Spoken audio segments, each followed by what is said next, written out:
All right, we're back. It's backstage at the Belasco. It's Kalen, SUPERFIX. What's up? Oh, not too much. Just getting ready for sound check. Chemically inducing my Buddhism and getting weird with it. Well, being a singer, what do you got to do to keep your chords, right? You have to believe in yourself and believe in love. Okay. No, I'm kidding. You have to actually train, and warm up your voice, and try not to get too fucked up before and after the show. Right. Yeah. Yeah, I know. You can always change out a guitar. You can change a drum, but the strings here don't change. So no. Yeah. Now, who were some of those vocalists that you either admired coming up, or you still look at today as like the rock? I mean, Freddie Mercury's. No matter how good you get, no matter how hard you go, I don't think anyone's going to be a better rock vocalist than Freddie Mercury. And my two personal favorites are Tom Waits and Peter Steele. Oh, wow. I try to use those influences in a completely different style of music whenever I can. It's mostly the humor and storytelling, stuff like that, but just they sang like themselves and they didn't give a shit. So I like that kind of honest thing. No matter how technically good you are, I don't care if you only have an octave of range, but that's all that matters. If you sing that octave well, yeah, it doesn't matter. Like, yeah, it's not a pissing contest. It's not musical skate park. Fast is cool. Singing a lot of notes is cool, but if you sing a few notes great, then that's more important. Yeah, absolutely. And I'm sure you saw the Queen movie. Oh yeah. Yeah, it's amazing. Absolutely.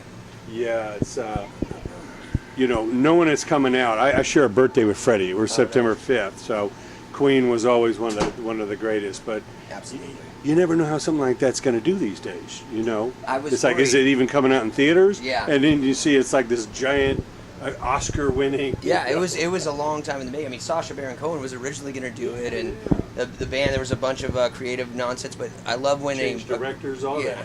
When the great stories. I mean, it needed to be told, and I don't look at the articles of like what's true, what's not true. Like, I'm sure it was a great movie, and it honored the band and honored Freddie Mercury, and it was just a hell of a job. So I don't care if it was 100% accurate. It was a great movie, and I got to hear Queen, and we don't need to get at the slide rule and look at the time. Too many people are overanalyzing. They're looking shit. For reasons to bitch about it. Yeah, stop bitching. I'm glad Sasha moved out of the way. Yeah. Because there was some bigger coming. Yeah, this guy. I mean, there's videos of like the side by side at the Wembley, and like him and like he did his research, so that was really cool.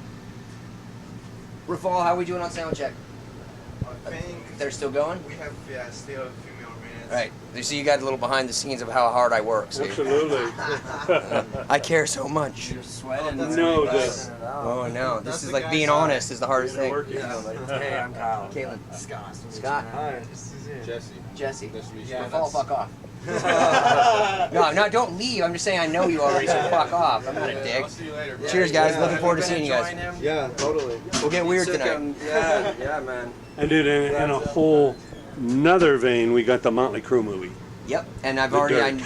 I mean, that was fun too. I enjoyed it was a I lived it. I was one of their first promoters. So. Oh my God, that's amazing. The grungy apartment and the fist fights on stage. I was there. I missed out. Too young for the good stuff. I was born in the wrong decade, but even though I didn't live it, like growing up, like being, like knowing it was around, and then when I started getting into music, I was like, ooh, I can't wait to do that. And then you get old enough and finally get a modicum of success. It's like, well, things have changed. Yeah. Fine. I feel sorry for a young band thinking that's the blueprint today. Yeah. Well, also, there was things that needed to change. Like you can have fun, and I'm all about debauchery, and I think that if a group of people want to jump into a pile and hump their brains out and do drugs and do all that, great. But let's make sure that everyone feels like an equal participant in said debauchery. Well, especially these days. Yeah, it is.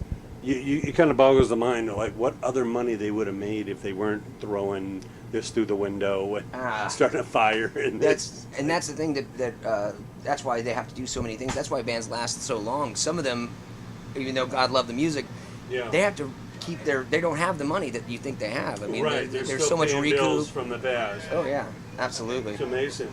Yeah. Now tell us about the recording process. How do you guys come up with your songs? So Eli, the guitar player, is a prolific songwriter, and he writes tons of stuff.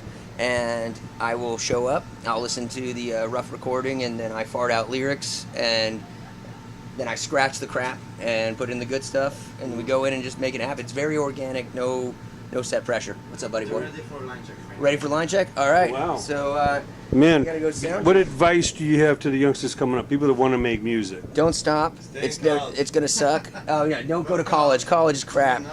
Don't go to college. Don't do drugs when you're a teenager. Your brain's still growing. Wait till you grow up a little bit to party. Work hard, and when people tell you no, just keep doing it.